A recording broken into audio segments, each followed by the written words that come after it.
తెలంగాణకి అతిపెద్ద విపత్తు కాంగ్రెస్ పార్టీ అని బీజేపీ రాష్ట్ర సెక్రటరీ కాసం వెంకటేశ్వర్లు ఘాటు వ్యాఖ్యలు చేశారు. ఒడ్లు కొనలేని చేతగానితనంలో సీఎం ఉన్నారన్నారు. మోదీని తిట్టి రాహుల్ గాంధీ మెప్పు పొందాలని రేవంత్ రెడ్డి చూస్తున్నారని మండిపడ్డారు.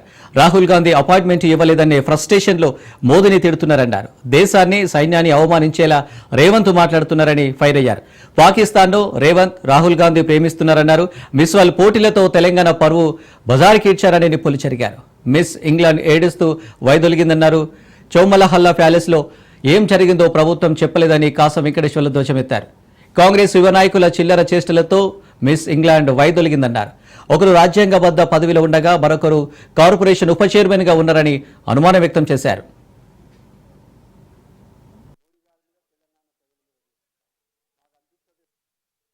కాంగ్రెస్ పార్టీ దేశవ్యాప్తంగా అనుకోండి, రాష్ట్ర వ్యాప్తంగా కూడా తెలంగాణ పరువును, భారతదేశ పరువును ఎప్పుడు కూడా బజార్లో పెట్టే ప్రయత్నం చేస్తారు. తెలంగాణ రాష్ట్రానికి వస్తే ఈ రాష్ట్రానికి సంభవించిన అతి పెద్ద విపత్తు ఏదైనా ఉందంటే అది కాంగ్రెస్ పార్టీ, రేవంత్ రెడ్డి. కాంగ్రెస్ పార్టీ, రేవంత్ రెడ్డి తెలంగాణ ప్రజలకు ఇచ్చింది అభయాస్తం కాదు, భస్మాసుర హస్తం. ఈ ఒడ్లు కొనలేని మన సన్నాసి ఎవరంటే మన ముఖ్యమంత్రి రేవంత్ రెడ్డి. ప్రధానమంత్రి గారిని తిడితే పెద్ద నాయకుడిని చెప్పేసి అపోహపడతా ఉంది. నరేంద్ర మోడీ గారిని తిట్టి రాహుల్ గాంధీ మెప్పు పొందాలని చెప్పేసి ప్రయత్నం చేస్తారు. అరే, రాహుల్ గాంధీ అపాయింట్మెంట్ ఇవ్వకపోతే అక్కడ కూడా చూపించాల్సినటువంటి ఫ్రస్ట్రేషన్ మోడీ గారి మీద, తెలంగాణ ప్రజల మీద చూపిస్తా ఉంది. మాకు అనిపిస్తుంది రోజుకో విమర్శ చేస్తుంటే రేవంత్ రెడ్డి గారి ముఖం చూస్తే అపరిచితుడుగా అనిపిస్తా ఉంది. అంతకంటే ఎక్కువ కూడా నటిస్తేనేమో రేపటి కాలంలో అనిపిస్తా ఉంది. పాకిస్తాన్ పార్లమెంట్ సాక్షిగా నాయకులందరూ చెప్తా ఉంటే, వాళ్ళ సైన్యాధ్యక్షుడికి మునీర్ కు చెప్తా ఉంటే వీళ్ళకి మాత్రం అర్థమైతలేదు. ప్రపంచమంతా విస్తుపోతుంటే వీళ్ళకి అర్థమైతలేదు.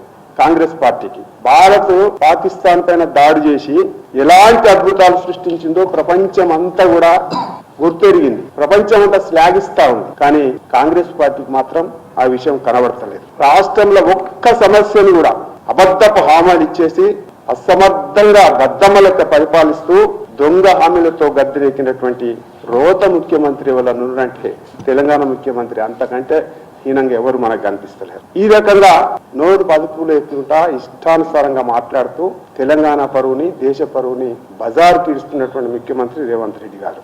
తెలంగాణలో ఒక ముఖ్యమైనటువంటి ఈవెంట్ కు తెరలేపిండు, అవి అందాల పోటీలు. అక్కడ కూడా మిస్ వరల్డ్ పోటీలలో కూడా తెలంగాణ పరువును బజారు పిలిచిండ్రు. స్వయాన మిస్ ఇంగ్లాండ్ మిల్లా మ్యాగీ పాపం ఏడుస్తూ వైదొలగడం ఏదైతుందో మన పరువుని ఎంత దిగదార్చిందో దీనివల్ల అర్థమవుతుంది. చౌమల్లా ప్యాలెస్ లో ఏం జరిగిందో రాష్ట్ర ప్రభుత్వం, రేవంత్ రెడ్డి గారి ప్రభుత్వం ఇప్పటికీ స్పష్టం చేయకపోవడం ఏదైతుందో ఆధార్ లేని